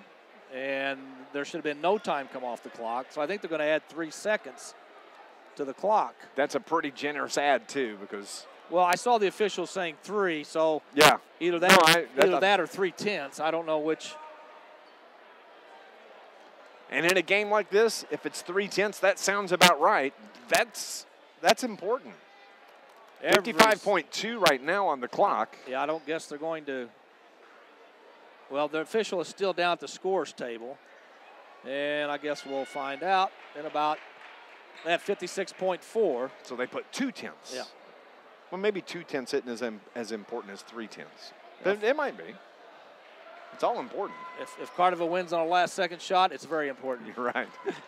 McFarland has his 2nd free throw coming to him. 56.4 seconds now remaining in the game. Noah McFarland's free throw. Off the iron, no good. Garvey gets the board. Big break for the Lions there. Can they take advantage? They're down 2, 50-48. 50 seconds left. Carterville into the front court. Up top, Moore. Right wing. Backdoor pass to Eli Downen. Layup is good. What a nice pass from Bryce Anderson. Downen has 12, and we are tied at 50. 35 seconds left in the game. Look for AJ to take the last shot. And I look for Pena to be the guy to take it. You've got to guard him all over the floor. And so the fans come to their feet here at Anna-Jonesboro. If you're watching online, not a thing I can do about it. 19 seconds. AJ the basketball. Pena has it up top. 14, 13 seconds. We're all tied at 50. How's it going to end? Are we going to overtime? We have a whistle and a timeout that is taken by Coach Mike Chamness of Anna-Jonesboro. Anna-Jonesboro have the ball on the far sideline. We're going to keep it right here. Mike Chamness may have done Carterville the huge biggest favor of the night. Pena had beat Anderson, was headed down the lane, and about that time, Chamness called timeout. And boy, I think when he watches tape tomorrow, win or lose, he's going to realize I should have never taken that timeout. Oh, it's one of those moments. Yep. That's what that's going to be. What a good ball game. 50-50, 8.4 seconds remaining here in this contest. Carterville trying to get their 11th win of the year overall and their 4th conference win. AJ trying to pick up their 1st conference win of the season. Well, Carterville had a close game for 3 quarters against DuQuoin last Friday night. We know about the overtime heartbreaker last week. Now we have another close game here tonight. Carterville's played in several of these games. Early in the year, Carterville, they were winning these close games against AJ, against DuQuoin. The last couple of close games, they haven't found a way to win, so let's see what happens here tonight. Coming up in our postgame, Scott and I need to name our Joe's Lawn Care and Snow Removal star of the game. The fans rise to their feet once again. 8.4 seconds setting the stage for you. We are tied at 50. Wildcats have the basketball over on the far sideline. Let's go defense. We need a stop here. Is it going to go to overtime? And Shane Hawkins says, I wanted to see what they were going to do. He calls a timeout for the Carterville Lions. What a good game, Scott Hudson. Again, I look for Pena to get the ball. I agree. And they're going to set screen for him. They're going to let him try to go one-on-one with Anderson. If he beats Anderson, somebody's got to come off their man and help. Now, the problem with that is if Pena's looking up, he may find that open guy that the defender just left. But still, you have to stop the dribble drive. You can't worry about coming off and then something else happening. Lions broadcast brought to you by the Bank of Carbondale's Carterville Banking Center, where you can stay connected and on the go with the Bank of Carbondale's mobile banking app. You can check balances, pay bills, make transfers, learn more. Go on to their website, tboc.com, member FDIC, equal housing lender. All tied at 50. Carterville will be at home tomorrow night when they host the Massac County Patriots. We'll have our pregame show starting at 7:30 right here on News Radio WJPF. All right, we're all set to go. 8.4 seconds remaining in regulation. Tied at 50. Wildcat basketball. Here we go. Triggered in from Reynolds. Over to the left wing. Pena down low. The pass is tipped away. It's on the floor. It goes out of bounds, and they're going to say it belongs to the Wildcats. Oh, great opportunity to pick up a loose ball, and we have a timeout that's taken by Mike Chamness, and it's going to be a full timeout as well. Oh, the Lions had a chance there to get that ball. They had it defensed well. Pena got the ball in the left corner. Wanted to go inside, but Garby knocked the ball away. It looked like he was going to get the steal, and at the very least, this game's going to overtime. And then he lost the ball. One of the AJ players got on the floor after the ball. It went out of bounds. From here, it looked like it went off a Wildcat player. But it was a mad scramble, and the officials are going to give it to AJ with 3.4 left. So here we go again. Love these kind of games. And again, a typical river-to-river Mississippi Division contest. This is how they usually are. Go back a year. We didn't have many of these games last year. No, we didn't. And we've had a lot of these games this year. So this is exciting for us. I'm sure it is for the players and the fans. You just have to hope that Carterville can get a stop here and send this game to overtime. Let's say congratulations to the Carterville Lady Lions. They knocked off Pinckneyville last night, 36-35. Lexi Swalls, 2 free throws to win it. 36-34. Hey, boys, that's how you do it. Yeah, that's exactly right. And the 3 seniors, the senior night, Tuesday night, Lexi Swalls, McKenzie Rogman, and Summer Rains. What a great season. They're now, I think, 25-3 on the year. Just so proud of our Lady Lions. Proud of all of our Lions sports. We're having such a good year. Lions. All right, 3.4 seconds left, tied at 50. AJ has the basketball. 3.4 is a lot of time. Who's it going to go to? Bet it's Pena that takes the shot. He cuts across the lane. The inbound pass, though. They tried to get it up top. They get it to McFarland. The shot is blocked. Garby blocks the shot. And we're going to overtime. Downing with the block of the year. McFarland wide open in the lane, and Downing says, not now. It was Downing. I said Garby, but it was Downing that got it. Wow. We are going to overtime, but 4 minutes on the clock. We will be back. All tied at 50 on News Radio WJPF. Wow. And the officials let him play. Go. Yep, that's huge.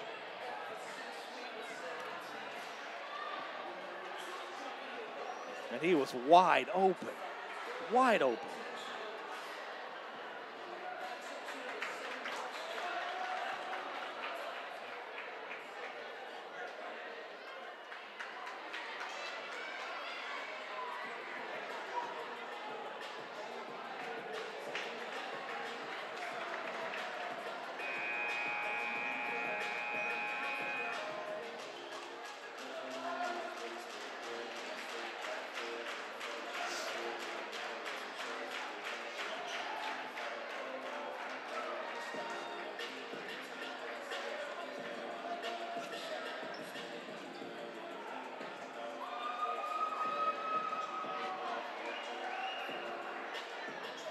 Going to overtime.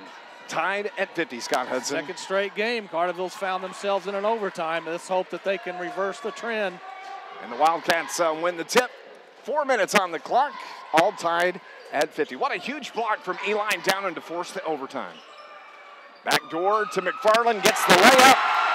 That's what they were trying to get a while ago in that overtime on that pass, but they convert now. McFarland's got 14 points for Anna-Jonesboro. And they have a 2-point lead. The pass is tipped out of bounds. Nice job defensively by Carson Pearson, but the ball belongs to the Lions. Carterville just needs to take their time. A lot of time left in this overtime. 3.5 remaining. 52-50. Wildcats the 2-point lead. Carterville has it. Left wing to Bryce Anderson. Back door pass to Downing. Tips. He gets it back, puts it up. We're tied again. Good job by Downing to stay with it. Lob pass. That's 3 times tonight that Bryce Anderson and Downing have tried to link up on that lob pass. And they've converted 2 of the 3 times. McFarland takes it to the hole strong. Banks it home. 16 for Noah McFarland, and back to a 2-point Wildcat lead. Tyler Biddle in the backcourt gets it to Downing, and his pass is tipped away, but Bryce Anderson gets it almost a turnover on the Lions. Left wing to Biddle. Drives the baseline, kicks around, reverses to Anderson. Now right side it goes to Dylan Moore. Left-hand dribble, back up top to Anderson. Left wing to Biddle. Skip pass, Dylan Moore. Takes it into the paint. Little floater, his shot's blocked. Strongly blocked. Turnover on the Lions. Here we go the other way. Pena has his shot blocked by Dylan Moore on the other end. And Pena will go to the line and shoot 2 free throws. Yeah, the last guy you want to put at the free throw line is this guy. Carterville, their guards have been very aggressive this year. That may not have been the time or the place to take it in the paint with McFarland standing in there, because unless you're going to lean into McFarland and draw contact, if you go straight up, he's going to block it. Pena hits the first, hits the second, and it's a 4-point Wildcat lead. Pena has 15 now. Double team, and Tyler Biddle is called for a turnover as he traveled, and he's trying to argue his case with the official as he ran right into a double team. He says, I didn't move my foot. My plant foot was still. Nonetheless, turnover on the Lions, and a 4-point Wildcat lead, a chance to push it to 6. McFarland has it just below us. Down and on him. Left-hand dribble, stops, gets it, ball's turned over. Nice job defensively by the Lions. And it goes out of bounds off of McFarland. Down and lost the handle. Carterville caught a break there. Yeah, down and got the loose ball, but he casually came into the front court and didn't realize that somebody was coming from behind him. You got to keep that head on a swivel. 2 minutes remaining in the game. 56-52. Wildcats have the 4-point lead. Left wing, Tyler Biddle down low to Downen. Right-hand hook is good. Downen starting to heat up at the right time. He's got 16. Need it. Down 2, 56-54, minute 45. Blake Pena looks at Mike Chamness as he comes across timeline. Gets it to Reynolds. Reynolds is guarded by Moore. Backdoor pass to McFarland. He loses his handle. That should be a travel. Oh, they're calling a foul. Should be a travel. The official, again, right there, did not make the call. It came from the backside. Oh, terrible call. First of all, Downen was between McFarland and the official on the outside. There's no way that official could have seen that. No. Now, the official on the baseline was there in position. Just an awful, awful call. McFarland misses the first free throw. He's got 16. Oh, just a terrible call.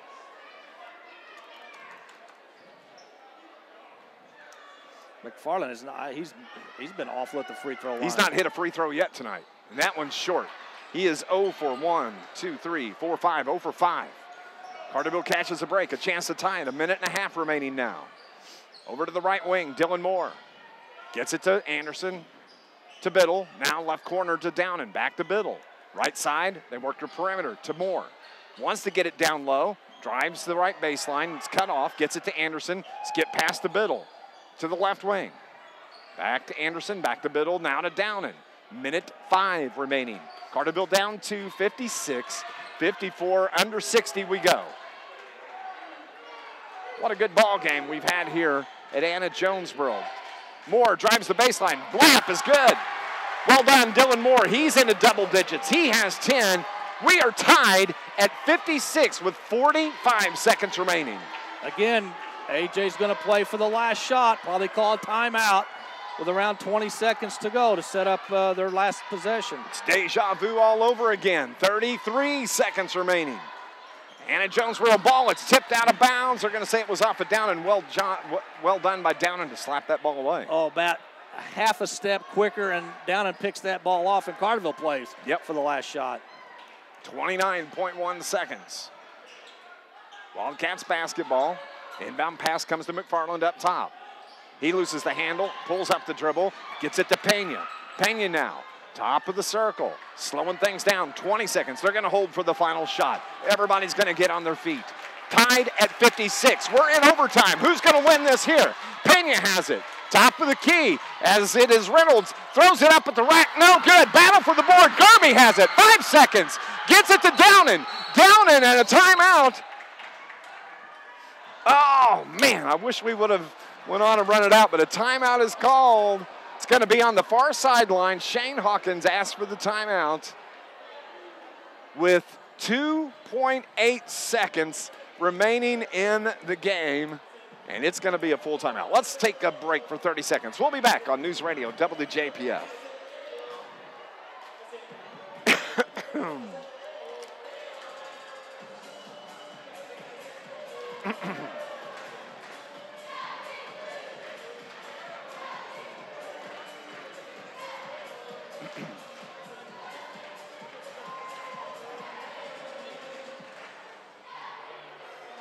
Time to what? Oh, yeah, I agree.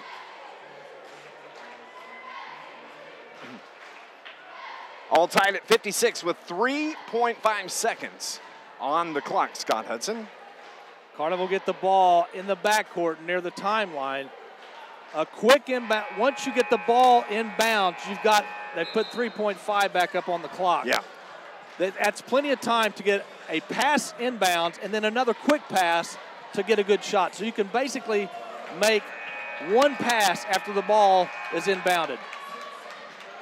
Let's go Lions.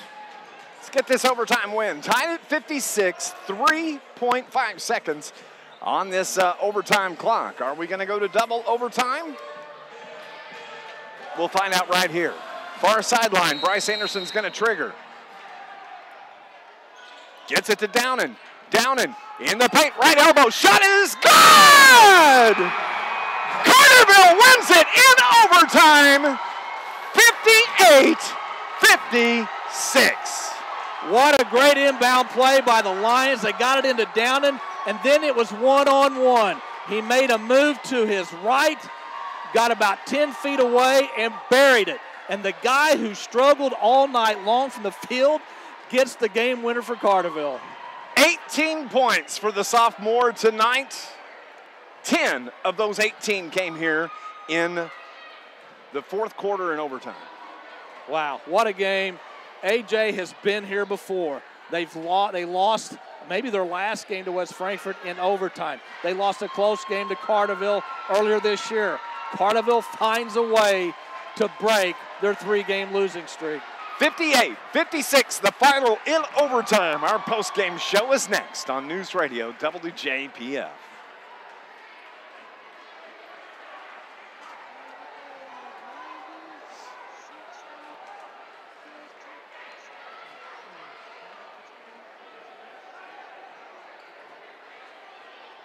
Okay.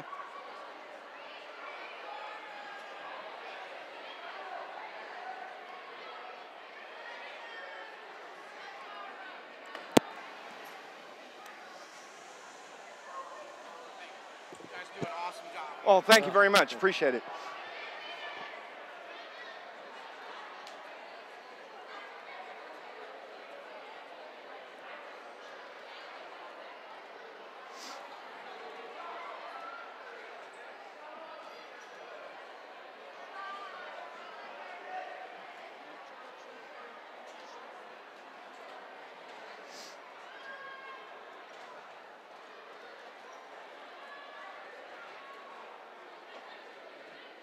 Okay.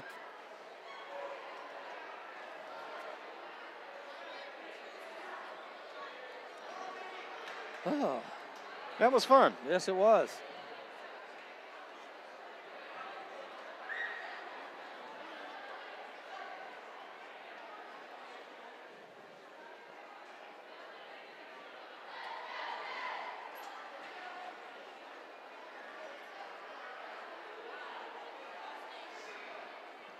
(58-56). What a fun ball game to call, and they are fun when you win them in overtime. They're not so much fun in if you lose them. But Eli Downing, the hero of the night for the Carterville Lions, as he gets the jumper from the right elbow with no time left on the clock, or I guess a tenth of a second left on the clock. Carterville wins it 58-56. What a game by the Carterville Lions. They were down by 7 at half. And I said this coming into the second half, or going into the fourth quarter. One of the reasons Carterville's lost a lot of their games this year is because they came out flat in the third quarter, had terrible third quarters, and weren't able to come back from deficits. Tonight they had a great third quarter. They got back in the game. They had to come back in the fourth quarter and tie it. They had to come back in the overtime and win it. And just, you know, this is the type of win that you feel great for the kids because they worked so hard, they played so hard, and they're rewarded for their effort tonight. And I'm sure Coach Hawkins is going to be very, very happy once he comes up here. I'm sure he will. And what a big win! Carterville now sees their conference mark go to 4-3, 11-13 overall. AJ so close. But their conference record now 0-6, and they are 6-17 for the year. Carterville shot 45% for the game in the second half and overtime. In the fourth quarter and overtime. Carterville shot 50% from the field, 70% in the third quarter, 43% from the field for the game for the AJ Wildcats. Carterville out-rebounded AJ 32-25. Austin Garvey, 13 boards tonight, 7 of those offensive to lead the Lions. Pena, the guard, led the Wildcats with 7. 13 turnovers for Carterville, 11 for AJ. Wow, I'm exhausted. Blake Pena led AJ with 15, Noah McFarland had 16. Blake Pena had 15. Carson Reynolds had 8. Tyler Smith had 10. Cameron Tweedy had 3. Zach Overstreet, who got hurt in the first quarter, he winds up with 2. And it's 56 points for Anna-Jonesboro. Carterville led tonight by Eli Downing with 18 points. Austin Garvey, the two bigs, had a huge night tonight, 18-16. We're going to go on and take a break. When we come back, Coach Shane Hawkins is going to join us here on our postgame show on News Radio WJPF.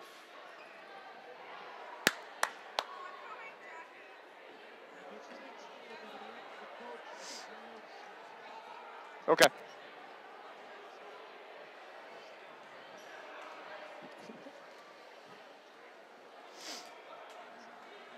Scott couldn't win you an overtime game the other night.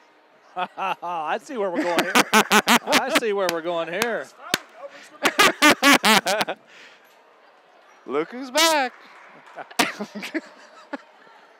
Well, hey, I left you and you lose a trico. What can I say? That's true. Oh, yeah. Yeah, that's true. I left that was touche. I got that one coming.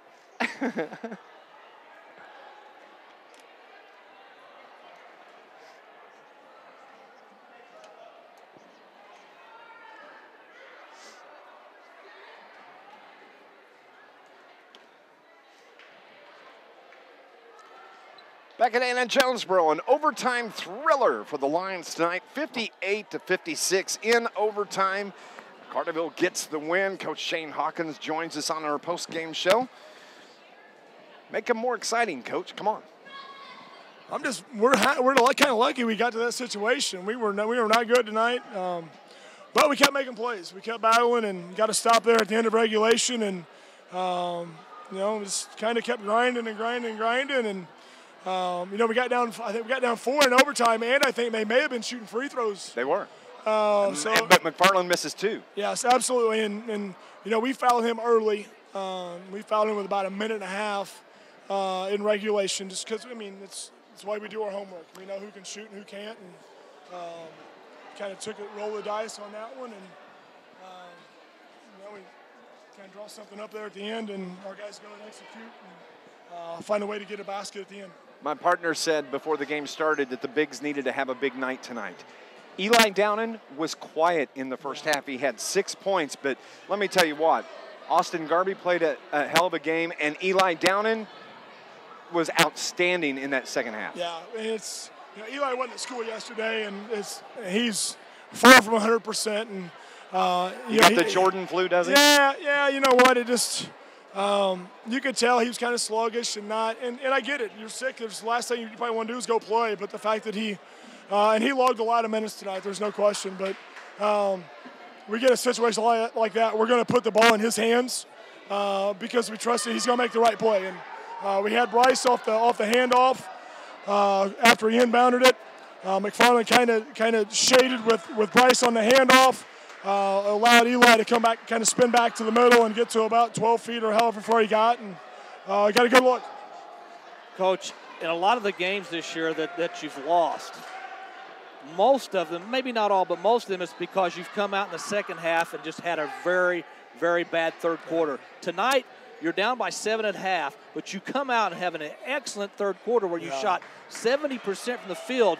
That was probably what helped you win this game tonight. Yeah, there's no question, because that first 2 or 3 minutes of the third quarter, it could have got to 10 or 12, and we'd have been in a world of hurt. And we finally finished at the rim. It's something we were bad at the first half. We had stuff at the rim early the first half and just didn't get it finished. And we finished at the basket, had a little bit more tough. I didn't think we were very tough the first half. We got our hands on a lot of loose balls that never corralled any of them. We kicked a couple of them out of bounds. Just very kind of lackluster and sluggish the first half. And we had a heart-to-heart there in halftime. And sometimes that works, sometimes it doesn't. And I don't know if that had anything to do with it, but we played with more energy to start the third quarter, and then once we got back in the game, then our energy level continued to stay at that level. As important as the 2 bigs were in Garby and Downen, Scott had mentioned this may have been the best overall game by your point guard Bryce Anderson tonight. Yeah, because he didn't force anything. I thought he took one kind of questionable shot in the first half that probably didn't force one. Had one turnover late, but in the second half where he just kind of got casual with the basketball, but. Yeah, he ran our show. We were able to get it to him. We kind of changed our press breaker up a little bit when they went 1-2-2, just so we could get the ball in the middle of the floor to Bryce. And he made a couple plays. He was able to catch it in the middle and then attack, and we had numbers. And he's a sophomore and he's played 25 varsity games. Played a handful a little bit last year, but he continues to grow every day. And it was good to see him have a bounce back game because I know last week's been weighing on him all this week, and. So it's good for him to have a bounce-back game tonight. Coach, I think this game was kind of a microcosm of your season. You know, you don't play well at times, you play very well at others, and you finally win. You win because you outworked them in the second half. You made more plays than they did in the second half. This was basically Carterville basketball here tonight. Yeah, probably more so the second half, but you're right, because we were not very good the first half. We had a couple spurts there in the first half, but as a whole, our first half wasn't very good, and we played harder. And trust me, I don't want to be down 7, but if it takes you to be down 7 at the half to get it turned on, then and the way it worked tonight. But we'll take it. We'll show up tomorrow, see if we can't get a sweep this weekend after last weekend. Coach Shane Hawkins joining us after an overtime winner for the Lions tonight, 58-56. Congratulations, Coach. We'll see you tomorrow night. All right, thanks, guys. We'll see you. Shane Hawkins joining us here on our post-game show. Scott, we need to name our Joe's Lawn Care and Snow Removal Star of the Game, and we've got several candidates to consider tonight. Well, I tell you what, and we've done this before. We've named more than one. I'm going to give you 3 names, and if you want to go with all 3, that's fine with me. The guys to me that stood out tonight for the Carterville Lions. You heard Coach Hawkins talk about the game that Downen had in the second half. We did not know that he was under the weather, so I'm sure that played into his struggles in the first half. But he came up big in the fourth quarter, and, of course, he hit the game winner at the buzzer in overtime. Garby, who by all accounts did not have a good game Saturday night against Benton, came out and had a monster game here tonight. 13 rebounds, 7 of which were offensive. And I still think this was Bryce Anderson's best overall game of the year. Steals in the first half, converting those into points. And when Coach Hawkins put Anderson on Pena did not get to drive to the hole like he did in the first half. So those are my 3 nominees. And if you want to go with any or all of those 3s, that's fine with me. We'll take a break, and when we come back, our final break of our post-game show, we'll name our Joe's Lawn Care and Snow Removal Star of the Game. 58-56 in overtime. The Lions get the win over Anna-Jonesboro tonight here on News Radio WJPF.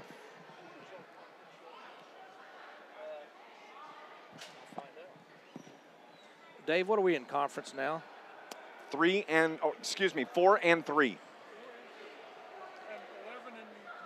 And 14, yeah. 11 and.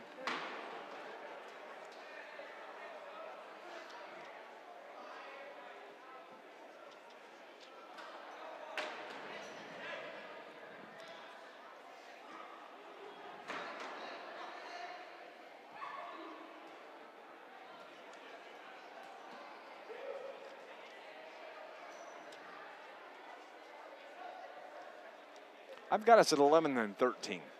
We were 10 and 14 coming into this game. Really? Yeah, that's what I had us at after the Benton loss. I had us 10 and 13 after the DuQuoin loss. You might want to check that. That's what I had. In overtime, the Lions get the win over Anna-Jonesboro tonight, 58-56. Eli Downen with the game winner from the right elbow with 1 tick on the clock. What a good ball game, and we had to name our Joe's Lawn Care and Snow Removal Star of the Game. Scott gave you your candidates for tonight. Bryce Anderson, maybe his best game for the Lions this season. He winds up with 10 points in the game, but he just ran a great offense for the Lions and was tough defensively. Austin Garby tonight, after having a rough game on Saturday night against Benton, he winds up with 16 points tonight, huge on the boards as always. And then you have Eli Downen, who only had 6 first-half points. Heck, he only had 6 points at the end of the third. He winds up with 12 in the fourth and in overtime, 18 points overall. We're gonna. I can't choose just one because all 3 were equally as important. So I'm gonna have to go with the tray here. We'll go with Bryce Anderson, Austin Garby, and Eli Downen, our Joe's Lawn Care Snow Removal Stars of the Game. It's our Carterville version of a hat trick. That's right. And just an outstanding game by all 3, because without one of those 3, Carterville probably doesn't win this game tonight if you were to take any one of them out. I just can't see not giving it to all 3. Yeah, I think so, because Anderson and Garby kind of kept things at least within striking distance in the first half, and then Downen took over in the second half, especially the fourth quarter and overtime. So you're right. This is a Carterville team that can't rely on one or two guys most nights to win them a game. They have to have contributions from everybody. And also, want to mention Pearson did a good job when he was in there. Biddle hit a big three. Moore played well. He got a big basket late when he drove the baseline and scored against the Bigs. So they all played well, but those three are the ones that stood out for me. Bryce Anderson, Austin Garby, Eli Downen, our Joe's Lawn Care and Snow Removal stars of the game. Rain or shine, sleet or snow, call Joe. Joe and Lindsay McCann at Carterville for over 20 years, specializing in commercial and residential lawn care, landscape maintenance, tree trimming, snow removal, also equipment repair, bush and hedge trimming. They do bush hogging, snow removal, landscape maintenance. They do it all. Give them a call, 618-534-8148. Rain or shine, sleet or snow. Call our friend Joe and Lindsay McCann at Joe's Lawn Care and Snow Removal. Bryce Anderson, Eli Downen, Austin Garby, our stars of the game. 58-56, the final here in overtime. Carterville is going to take on Massac County tomorrow night, 7:45 at home at Carterville High School. The girls will take on Massac County at home tomorrow, starting at 4 o'clock as well. So a full day of basketball, and there will be a JV game as well at 6:15 between Carterville and Massac. Good luck to the Carterville Lion cheerleaders tomorrow. They are performing for a chance to win a state championship. I believe their performance time is 11:30 tomorrow. You can watch that broadcast online. The IHSA has the NHFS. I think you can go to, if you just go to IHSA and search, you'll be able to find that. And I'll try to post that tomorrow to where you can watch that. A great performance today. They finished in the top 10. They actually finished third out of 25 today. The top 10 advanced. Our girls were third. They looked fantastic. A great performance. They are so excited and confident going into this competition tomorrow. I'm just crazy excited about that. And let's see here. What am I forgetting, Scott Hudson? I think we covered it all. That's it? We got the Joe's Lawn Care stars of the game, and we're looking forward to tomorrow. This could be a very, very good weekend for the Carterville Lions. They come off a heartbreaking overtime loss. Almost exactly 6 days later, they get a heart-stopping win on a last-second shot by Eli Downen in overtime. So Carterville, if they could get the sweep tomorrow night, that'll give them some momentum going into Nashville next Friday night. Nice to see you. Hey, good. Glad you got back here safely. Yeah. We will talk to you tomorrow night. 7:30 will be our pregame show. We'll stream the game on our YouTube channel as well. For our producer-engineer back at the studio, for my broadcast partner, Scott Hudson, I'm Dave McKenzie. Carterville the winner tonight in overtime, 58-56. I'm Dave McKenzie. We'll talk to you tomorrow night right here on News Radio WJPF. God bless. Thanks, buddy. Yes, sir. Thank you.